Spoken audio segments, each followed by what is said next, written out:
Iran ವಿರುದ್ಧದ ಯುದ್ಧದಲ್ಲಿ ಟ್ರಂಪ್ಗೆ big shock ಎದುರಾಗಿದೆ. ಟ್ರಂಪ್ ವಿರುದ್ಧವಾಗಿ 6 ಐರೋಪ್ಯ ರಾಷ್ಟ್ರಗಳು ತಿರುಗಿ ಬಿದ್ದಿರುವುದಿಲ್ಲಿ.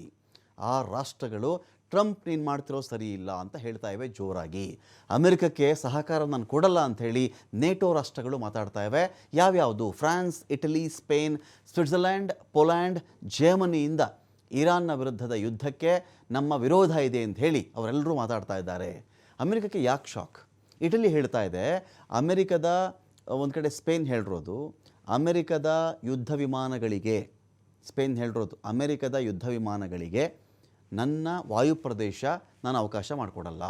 ಸ್ಪೇನ್ ಒಂದು ಕಡೆ ಹೇಳುತ್ತೆ, ಇಟಲಿ ಹೇಳ್ತಾ ಇದೆ ನಾನು ಯಾವುದೇ ಅಮೆರಿಕದ ವಿಮಾನಕ್ಕೆ ನನ್ನ ವಾಯುನೆಲೆಯನ್ನು ಕೊಡಲ್ಲ, ಯಾವುದೇ ಕಾರಣಕ್ಕೂ ನಾನು ಕೊಡಲ್ಲ ಅಂಥೇಳಿ ಈ ಕಡೆ ಇಟಲಿ ಮಾತಾಡ್ತಾ ಇದೆ. ಫ್ರಾನ್ಸ್ ಹೇಳ್ತಾ ಇದೆ ಅಮೆರಿಕದ ಯುದ್ಧ ವಿಮಾನಗಳಿಗೆ ನನ್ನ ವಾಯುಪ್ರದೇಶನೇ ಬಂದ್ ಮಾಡಿಬಿಟ್ಟಿದ್ದೀನಿ, ನಾನು ಕೊಡೋಕ್ಕೆ ಸಾಧ್ಯನೇ ಇಲ್ಲ ಅಂತ ಅವ್ರು ಹೇಳ್ತಾ ಇದ್ದಾರೆ. ಇನ್ನೊಂದು ಕಡೆ ಪೇಟ್ರಿಯಾಟ್ ವಾಯು ರಕ್ಷಣಾ ಬ್ಯಾಟರಿ ನಿಯೋಜನೆಯ ಅಮೆರಿಕದ ಮನವಿಯನ್ನು ಇಲ್ಲಿ ತಿರಸ್ಕರಿಸಲಾಗಿದೆ.